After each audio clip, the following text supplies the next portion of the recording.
بس ہمارے جسم کی ساخت کچھ ایسی ہے اور قدرتی طور پر ایسا ہے کہ ہمارے اعضاء، ہمارے جوارح، ہمارا ظاہر تو بوڑھا ہو جاتا ہے لیکن ہمارا دل جوان رہتا ہے۔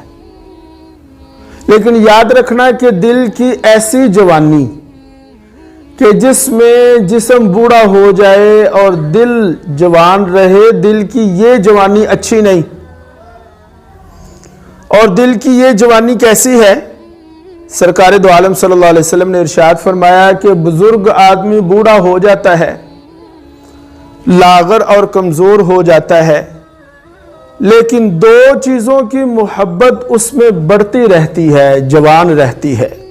اور فرمایا وَقَلْبُهُ شَابٌ عَلَى حُبِّ اثْنَيْنِ، اور اس کے دل میں دو چیزوں کی محبت جوان ہوتی رہتی ہے، طول العمر والمال، ایک لمبی عمر کی محبت اور دوسری مال کی محبت۔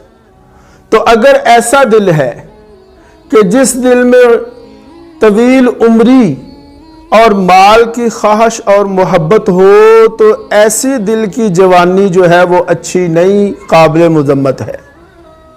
ہاں اگر اللہ کی یاد کی طرف، آخرت کی فکر کی طرف ہمارا دل راغب ہوتا ہے، اس میں جوان ہو تو کیا ہی بات ہے۔